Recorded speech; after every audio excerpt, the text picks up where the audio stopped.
ప్రతి ఒక్కటి వాళ్ళ దాంట్లోనే యేసుకుంటున్నారు అకౌంట్‌లో ఇప్పుడు. అయి మొత్తం తీసుకొచ్చి ఎయిర్‌పోర్ట్ తీసుకొస్తే భోగాపురం ఎయిర్‌పోర్ట్ అంత ముందల ఎప్పుడో మొదలుపెట్టాడు. ఏమీ చేయలేదు. అన్ని అనుమతులు పర్యావరణ అనుమతులతోటి తీసుకొచ్చి శంకుస్థాపన చేసి 2026 కల్లా అప్పజెబుతానని చెప్పిన జగన్మోహన్ రెడ్డి దాన్ని ఏం చేశాడు? ఎయిర్‌పోర్టే మేము కట్టామని గొప్పలు చెప్పుకున్నారు. స్టీల్ ప్లాంట్ జగన్మోహన్ రెడ్డి గారు తీసుకొస్తే మేమే తీసుకొచ్చామని చెబుతున్నారు. ఇప్పుడు తిరుపతి శ్రీ సిటీ ఉంది. ఎన్నో చేశాడు జగన్మోహన్ రెడ్డి గారు. అది మేమే చేశామంటారు. ఆల్రెడీ అయన్నీ ఇంత గొప్ప గొప్ప విషయాలు చేసిన పోర్టులుండయి. పోర్టులు అవంతనే పడేసేసారు. 7 పోర్టులు కట్టాడు. 10 ఫిషింగ్ హార్బర్‌లు కట్టాడు. ఇయన్నీ జగన్మోహన్ రెడ్డి గారు చెప్పలేదు.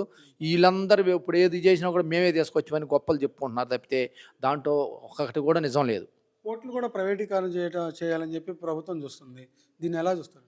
చాలా దారుణమైతే దారుణం అండి. మొత్తం వాళ్ళ ప్రైవేట్ వ్యవస్థలకి అప్పచెబుతారు. అన్నీ ప్రైవేట్‌కి వ్యవస్థలకి అప్పచెబుతారు. పోర్టులు అప్పచెబుతారు. వాళ్ళకి రూపాయి రావాలి. దాన్ని వాళ్ళు డబ్బు సంపాదించుకోవాలి. మొత్తం వేల ఎకరాల భూములు అప్పచెబుతున్నారు. పనికిమాలిన పేరు, ఊరు పేరు లేని కంపెనీలకు వేల ఎకరాలు అప్పచెబుతున్నారు. వాళ్ళకి ముడుపులు రావాలి. ఆర్టీసీని కూడా బస్ స్టాండ్‌లు కూడా చివరికి అవి కూడా వదిలిపెడతలేదు. ఆర్టీసీ బస్ స్టాండ్‌లు కూడా ప్రైవేట్ పరం చేయాలని చూస్తున్నారు. ప్రైవేట్ వాళ్ళకి అప్పచెబుతున్నారు కొన్ని బస్ స్టాండ్‌లు. 9 బస్ స్టాండ్‌లు ఎనిమిదో ఉన్నాయి. అవి కూడా ప్రైవేట్ వాళ్ళకి అప్పచెప్పేస్తున్నారు. లూలు మాల్‌కు అప్పచెబుతున్నారు 7 ఎకరాలు, వందల కోట్ల ఆస్తి విలువైన ఆస్తిని లూలు మాల్ వాళ్ళకి. ఆ! అట్లానే ఈ చ చంద్రబాబు నాయుడు గారికి ఇంకొక సారీ లోకేష్ గారికి ఇంకో తోడల్లుడు ఉన్నారు. ఆయనకి 1000 ఎకరాలు విశాఖపట్నం పొలం భూములు ఇవ్వటం దీన్ని ఎలా చూస్తారండి? అన్యాక్రాంతం అది.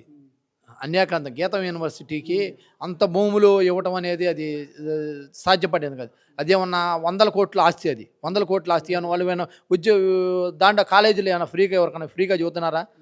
ఒక్క విద్యార్థికైనా ఫ్రీ సీట్ ఇస్తున్నారా? వాళ్ళు ఏంది చేశారని వాళ్ళకి ఉచిత పొలం ఇవ్వాలండి. దేనికి ఇవ్వాలి వాళ్ళకి పొలం? ఉచిత పొలం. విద్యార్థులకు ఏం చెబుతున్నారు? ఏమన్నా ఫ్రీ సీట్లు ఇస్తున్నారా? ఎంతమందిని పోషిస్తున్నారా? ఏం చేస్తున్నారని వాళ్ళకి ఇవ్వాలి. గవర్నమెంట్ వేల ఎకరాలతో లోకేష్ గారు తోడలుడని మీకు అన్ని ఎకరాలు ఆయనకు కంటపెట్టేది వేల కోట్ల ఆస్తి. పేదలకు ఇల్లు ఇవ్వడానికి సెంటున్నర స్థలం ఇవ్వడానికి ఇవ్వలేదు.